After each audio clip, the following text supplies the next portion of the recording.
Starbucks, they got the coldest hustle, bro. So basically, when I was younger, my brother always told me like never ask for ice because you get more juice, right? Uh-huh. So so Starbucks, it was a viral video of a young lady basically explaining why Starbucks' new policy rips off its customers because they basically say if you come in and you ask for whatever they drinks and you say no ice, you're gonna get more product. Right. So now they're gonna charge you $1.10 more, which is probably about 20 to 30% more If you ask for no if you ice. ask for no ice or light ice. Even if you say, yeah, can I get some light ice on that? They still, bro, they got the coldest hustle, bro. No, I didn't hear about that. It's funny because I probably do support Starbucks more than I should, just because I mean it's a waste of money at the end of the day. But you know what intrigued me about them, and I actually love their business model. Like just despite how that may seem, sketchy, but their business model with the mobile app that they have and the membership and uploading money to your user account, Oh, that's you cold can blooded. use those points because it reminds me of the Apple thing, right? Starbucks is collecting money, right? You have $25 sitting in your Starbucks account, and now they're able to do with that money the same thing that banks are doing, the same thing that Apple is doing, You giving them a because loan, basically. you're literally giving them money that they can invest and have a whole nother side of revenue for their business. They probably make more from investing in the loans that they put out on the money in your app than they do from actually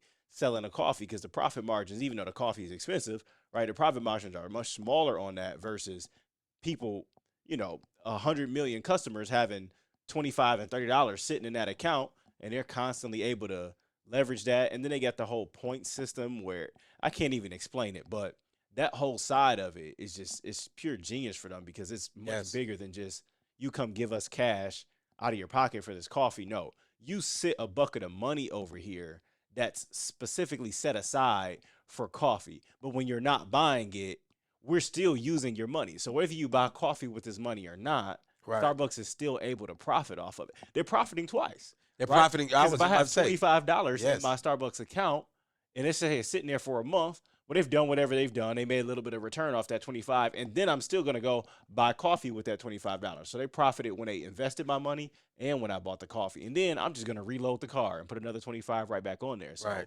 that's And genius for them. they profiting three times because, all right, now that you got these reserves, which is not really reserves, it's basically for revenue because it's again, it's not just money sitting in there like a bank. I can go take this money and do whatever I want in out of my bank. In Yes. my Starbucks I can card, only use it for I this. only can use this for Starbucks. So even if I get pissed off and say I ain't never shopping with Starbucks no more, Get my 25. I still got to go spend Yeah. 25 at Starbucks in order for that to go away. But also they can take that to a financial institution and say, hey, we got This is two what we billion have. dollars. Yeah. We got $2 billion worth of projected revenue here. We're taking this money and opening up 50, 60, 70 stores on the West Coast or whatever. But also, we want to use this as Collateral. collateral Yeah. to go borrow at 1% and then go invest that somewhere else. So it's the coldest hustle. And the only reason they're able to do that is because they got a brand. Yeah. Like that brand name is so strong. I think Tesla did something like that with what is that car called, man? What is that Tesla truck called? I didn't forgot the name of the truck. The Cybertruck. You ever seen the Tesla I Cybertruck? saw the pictures of the Yeah. prototype. Yeah. So the Tesla Cybertruck, basically how they funded the Cybertruck is Elon Musk introduced it. He had a prototype, and he said, if you want to buy this, you put $100 down deposit in order to have the option to buy it when we release it. Dude, they got probably like $1 billion Right. worth of people putting down deposits that day because Elon Musk is a genius because basically the whole thing was it's indestructible. You can't break this truck. And then he got on there and bust the window out. So all the media was on there. Elon's an idiot. Elon's this, the Cybertruck, the Cybertruck. And then at the end he announced, oh, you can put $100 down in order to get access to this. So let's say 10 million people put $100 down. Come on, bro. Like now you got billion. You almost got $1 billion worth of just free money Yeah. because he can really just say, "Oh, you didn't get selected." Exactly.